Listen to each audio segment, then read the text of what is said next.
भारत की राजनीति में जाति और धर्म हमेशा से एक निर्णायक भूमिका निभाता रहा है। वोट की राजनीति हो या सत्ता का गणित, हर चुनाव में इस सवाल उठता है कि कौन किस जाति से है और किस समुदाय का कितना समर्थन उसे मिलेगा।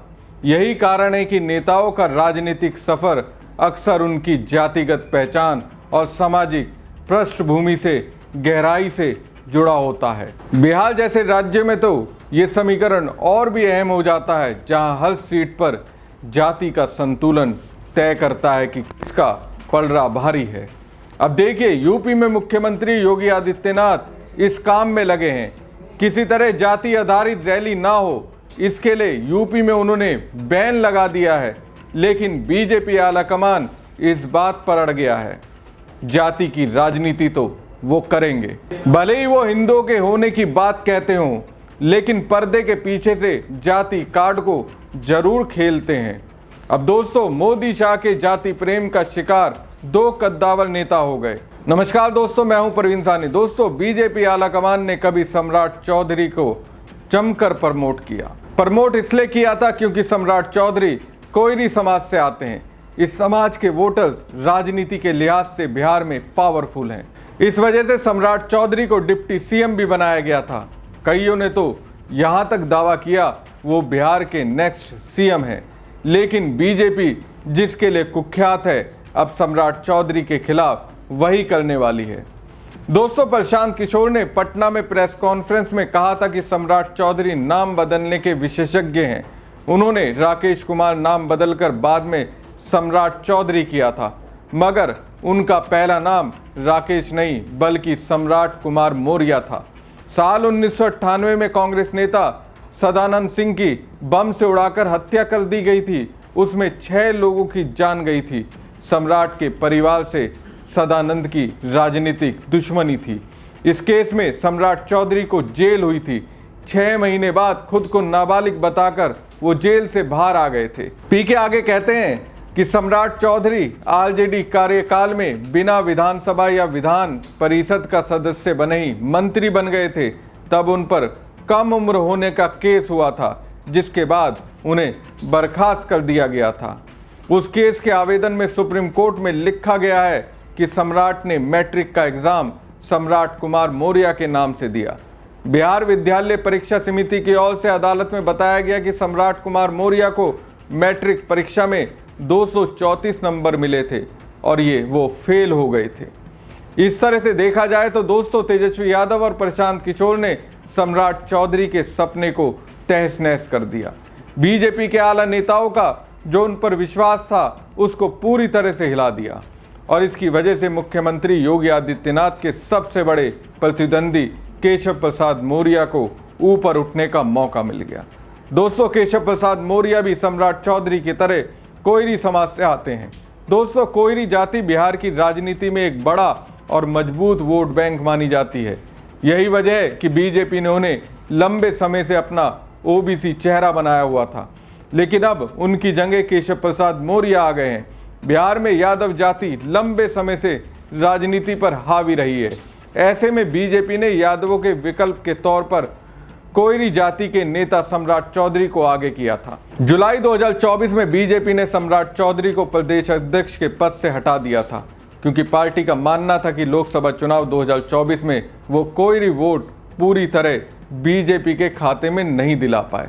हालांकि उप मुख्यमंत्री का पद उनके पास बरकरार रहा, लेकिन अब जो नया आरोप उन पर लगा है, उससे लगता है पूरी तरह से बीजेपी के रणनीतिकार उन्हें साइडलाइन करने का मन बना चुके हैं, क्योंकि उनकी जगह उन्हीं की जाति से आने वाले नेता को बीजेपी की ओर से बिहार की राजनीति में अहम जिम्मेदारी निभाने का टास्क सौंपा गया है।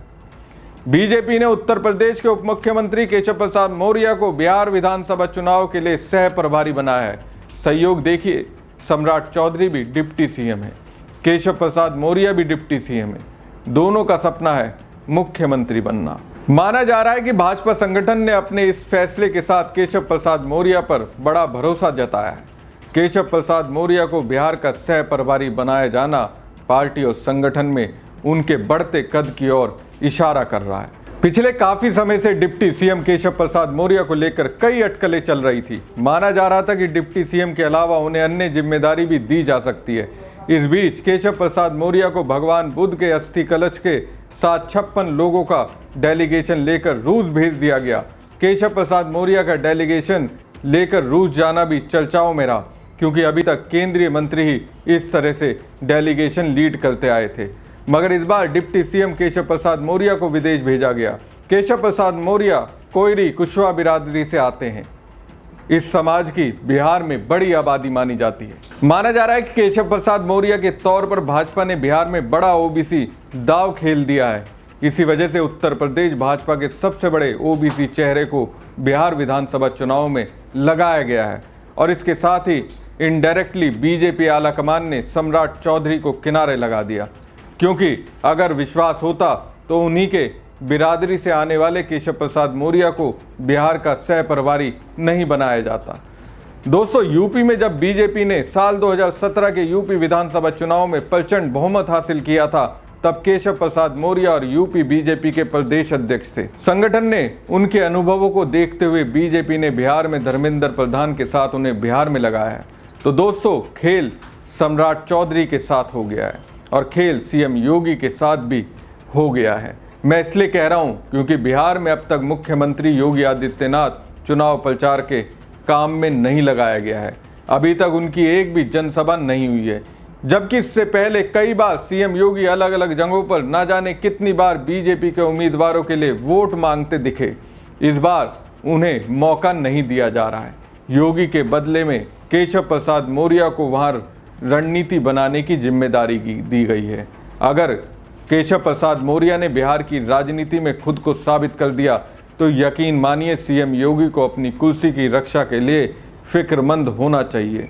और इससे ये भी साबित होता है, भले ही सीएम योगी ने अपनी पकड़ बनाए रखने के लिए जाति आधारित रैलियों पर रोक लगा दी हो, लेकिन केंद्र में बैठे मोदी शाह उनके फैसले के साथ नहीं है। तभी तो सम्राट चौधरी के विकल्प के तौर पर उन्हीं की जाति से आने वाले केशव प्रसाद मौर्य को बिहार की जिम्मेदारी सौंपी गई है। हर परिवार की एक महिला को इस योजना का लाभ मिलेगा ही मिलेगा और शुरुआत में 10,000 रुपये देने के बाद अगर वो महिला इन 10,000 रुपयों का सही उपयोग करती हैं, कोई न कोई रोजगार पैदा करती हैं, खुद अपने पैरों पर खड़े रहने के लिए कोई काम शुरू करती हैं और अगर वो अच्छा लगेगा और अच्छा चलने पर 2 लाख रुपए तक की वित्तीय सहायता और दी जा सकती है। सोचिए, ये आपके लिए कितना बड़ा काम हुआ है और कॉर्पोरेट वर्ल्ड में इसको सीड मनी कहते हैं। इस योजना की मदद से बिहार की मेरी बहनें किराना, बर्तन, कॉस्मेटिक, खिलौने, स्टेशनरी जैसी अनेक प्रकार की छोटी दुकानें खोल सकती है, अपना कारोबार कर सकती है। वो गौ पालन कर सकती हैं, मुर्गी पालन कर सकती है, मछली पालन कर सकती है, बकरी पालन कर सकती है। ऐसे अनेक व्यवसायों में वो आगे बढ़ सकती है और इन सब कामों के लिए आपको ट्रेनिंग की जरूरत है। अब आपको लगेगा पैसे तो मिल गए, लेकिन कुछ आप करेंगे कैसे? तो मैं आपको भरोसा देता हूं, सिर्फ पैसे दिए इतना नहीं, आपको इसकी ट्रेनिंग भी दी जाएगी, आपको सिखाया जाएगा कैसे काम किया जाए। बिहार में तो पहले से जीविका सेल्फ हेल्प ग्रुप की इतनी बेहतरीन व्यवस्था मौजूद है, लगभग 11 लाख स्वयं सहायता समूह यहां काम कर रहे हैं। यानी एक जमी जमाई व्यवस्था पहले से तैयार है। इस महीने की शुरुआत में ही मुझे जीविका निधि साख सहकारी संघ शुरू करने का अवसर मिला था। अब इस व्यवस्था की ताकत मुख्यमंत्री महिला रोजगार योजना के साथ जुड़ जाएगी। यानी अपनी शुरुआत के साथ ही ये योजना पूरे बिहार में, बिहार के हर कोने में और एक एक परिवार तक प्रभावी होने वाली है।